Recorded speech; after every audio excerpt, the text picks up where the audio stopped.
呢個就係釋迦牟尼佛世尊講啦。阿須菩提，菩薩於法，菩薩咧喺佛法裏邊咧推行安住於菩提心、降伏妄心裏邊咧，第一件事你就要做六度波羅蜜啦。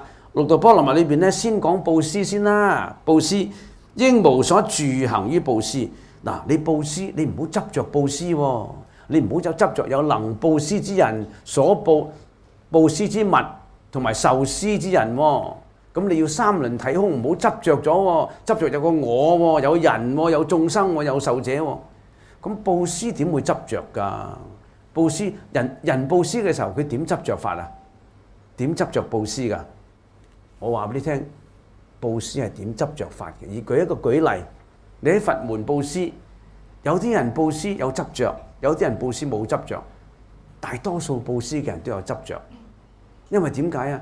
佢唔知道《金剛經》嘅義理，以無住布施、無相布施。你知道要無相布施，你以後布施咧就應該無住布施啦。通常布施嘅人係點㗎？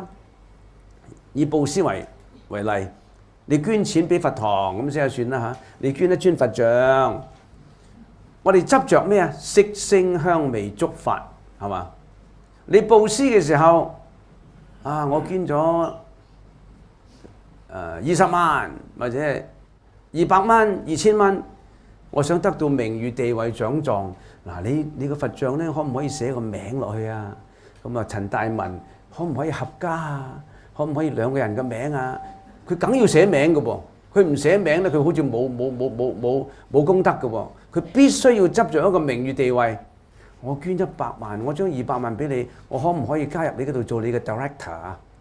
做你嘅 board of director，我可唔可以因為我如果做咗 director 嘅時候咧，嗱，你間寺院又咁有名譽啦，我係你寺院嘅 director，對於我做生意好有幫助嘅喎。我係某某寺院嘅，我係其中一個要員嚟嘅。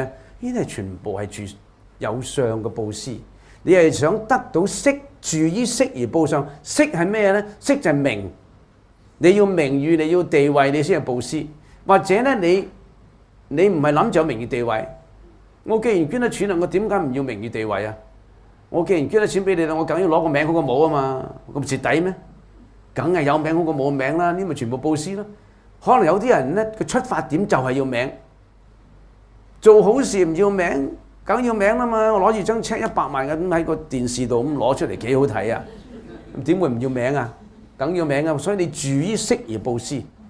如果你係得到名譽嘅，有啲仲要好大個名添。我個名可唔可以喺前啲啊？大啲得唔得啊？嗱咁樣啦，如果你個名咧印出嚟唔緊要，但係到時咧我睇到我個名花咗，可唔可以換上去啊？再打過啊？挑黑嘅時候你用咩挑啊？你用挑落銅啊，因為挑落石啊？挑落石嘅時候咧，你挑得深唔深啊？全部都係住於色而布施。住於聲咧，點樣住聲布施啊？得到別人嘅讚歎啊！阿陳太啊、張太啊、李太，哎呀，你真係好啦！你捐到咁多錢，你又點好？哎呀，聽到飄飄然，呢咪聽取別人嘅讚頌而布施。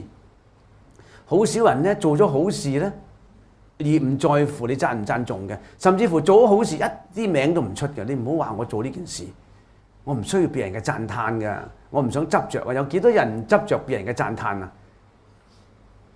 不單止執着別人嘅讚歎，人哋批評一句都唔得啊！你睇下我哋嗰啲佛堂裏邊嘅嗱，我唔係話義工唔好啊，我哋需要義工啊！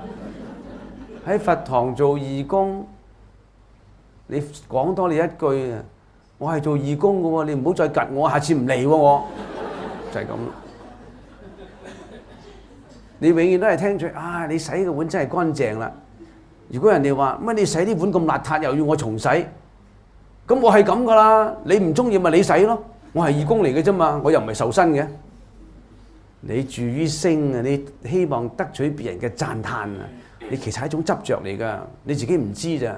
所以有啲人話我唔執着嘅，我係我冇執着嘅。咁其實從細嘅心裏邊咧，你着都執着，不過你係自圓其說啫，自己讚歎自己。